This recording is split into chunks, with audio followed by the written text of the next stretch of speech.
G'day guys and welcome back to the channel for another GTA Online mod menu video. And in today's video we're going to be talking about the top 3 things that you can do to avoid getting banned after the Cayo Perico heist update. As most of you would know, there is a new update coming for GTA and it's due either tonight or this morning depending on what part of the world you're in. What some of you may not know is that when these updates or DLCs come out, especially these big major DLCs, it means that usually Rockstar is going to have a little bit of a ban wave going on. So basically what happens is Rockstar start paying more attention to the game to try and keep cheaters out of the game. The reason they do this obviously is during these big updates, there are more people playing the game, more attention on the game, and they want people to play as long as possible.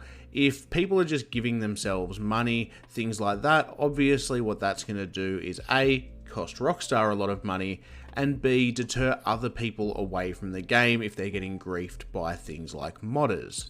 So because of this, you'll find that the week or two after an update, Rockstar has a lot of attention on GTA and they will go through a massive ban wave. Missed it by that much. So I just thought I'd make a little list for you guys with the top 3 things that you can do to avoid getting banned during this massive ban wave. Before we get into those top 3 things, I will just quickly mention if you are new around here, we do heaps of GTA mod content on this channel. So if you don't want to miss out on any of that, make sure you subscribe with the notifications on, and that way you won't miss any of the new videos. Alright, let's get into it. Coming in at number 3 on our list today of most important things not to do to avoid yourself getting banned after the new DLC, we have adding too much RP at once. Now, this is a really important one as it's one that Rockstar does look for. Obviously, RP is something that does get gained over time. So if you've added a little bit too much RP too quickly, it is going to flag Rockstar that there's something going on with your account. Now, when we're talking about this, we're talking about the first week or two after the update. We're not talking about forever, but for the first week or two, while there are a few more eyes on the game, just make sure you're adding RP slowly. So don't go nuts and go from level 1 to level 300. You know what I mean? Just make sure you're adding it slowly. There's not too much that you can't do with the mod menu. You can do all unlocks at once anyway, so there's no need for you to be adding a heap of RP at once. So just err on the side of caution, be patient, and if you do want to add a heap of levels to your character, just wait a couple of weeks and do it then. Coming in at number 2, and similar to our last point, we have not adding too much money to your account too quickly. Now, this one's pretty obvious, as obviously this is something Rockstar looks out for a lot, as money in-game not only gives you a massive advantage against a lot of other players in the game, but it also costs Rockstar money by them not being able to sell shark cards.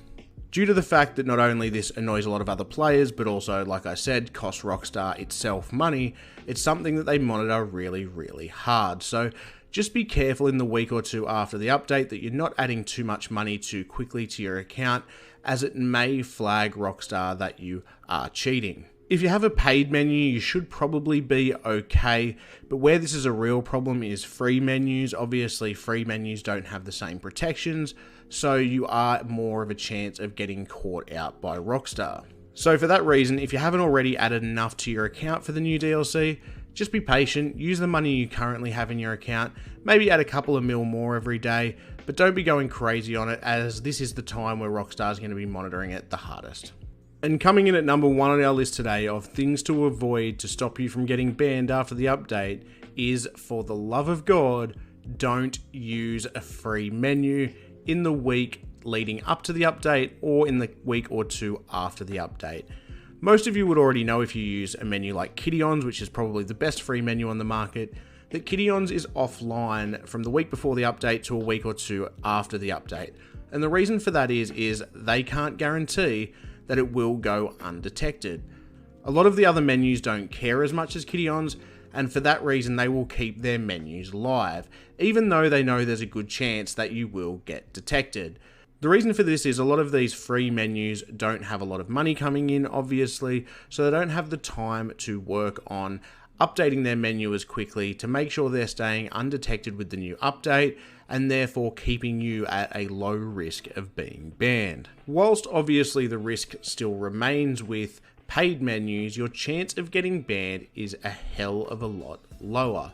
And the reason for that is there is a lot of money going into their development team because it is a paid menu, so therefore they can afford to keep the menus updated to the current DLC or GTA's update, meaning they can go undetected. Because they are a paid menu as well, they want to keep their reputation as being undetected, and if they're letting you get banned and a heap of people get banned from their menus, that's going to mean bad business for them and a lot less people buying their menus.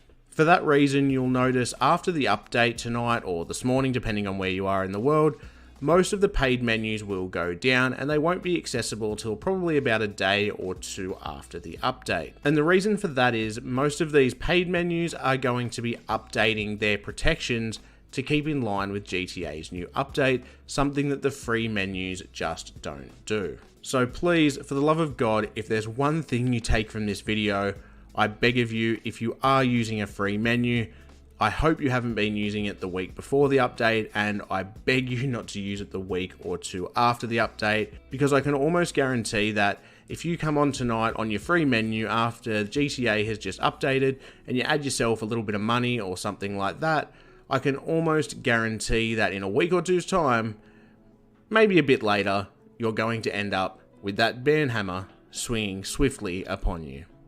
There are of course other things to keep in mind, such as just not being obvious in public sessions. The less people that are reporting you to Rockstar, obviously the better. Once again, if you're on a paid menu, you're going to be running this risk a lot less as if you were on a free menu. In fact, like I said, if you're going to be on a free menu, just don't even bother. I will be back on tonight to do another video after the update to the DLC. Whether that's with the menu loaded in or not, I'm not quite sure. I doubt any of the menus will be updated by that point. However, I want to jump in, buy all the new vehicles and things that are out with the DLC, properties, etc. Just so I can run through that with you guys. I've got plenty of money on my account, so we can go through, buy everything, test it all out, and see everything that's been added in this new DLC. Tell me I did not just see that. Of course, the other thing to keep in mind for you non-modders out there is glitches, so just be careful if you are doing any glitches the week or two before the update. I probably wouldn't advise doing them, as that's another way to get the ban hammer swiftly swung upon you. But apart from that, as long as you're not going too crazy and going over the top, you should be just fine. I'm really looking forward to this update. Let me know down in the comments below if you're looking forward to it as well, and if you are, what your favourite part of this new DLC, or what part you're looking forward to the most. For me, I'm really excited that they're actually adding a new island and a new part of the map. I think that's really, really cool. I'm also interested to see what vehicles and things like that get added along with it. It'll be great to have some new variety in GTA, as we all know it's been quite a long time since we've had a really big DLC drop, so hopefully it can bring some more interest to the game and bring a fair few people back. So, like I said, I'm really, really excited about it, and I hope you guys are too. I'm also really excited to see how this new heist works, whether it's going to be like the casino heist where there's several different options you can choose from, or whether it'll be like the old heist where there's a specific set of setups that you have to do. Either way, I think it'll be absolutely fantastic. I'm leaning more towards them doing it like the casino heist, as that does increase your playability. But thank God they're finally adding a new heist, because I don't know about you, as fun as the casino heist is, I'm sure just like me, you've done it plenty of times and are looking forward to a bit of variety. Well, that'll just about do us for today's video, guys. I hope you found it helpful. If you did, make sure you smash that like button down below. I'll catch you guys tonight once the update has been released. Like I said, I'm going to be doing another video to show everything that has been released and what it all does. Until then, guys, it's been an absolute pleasure having you here, and I'll catch you next time. Bye.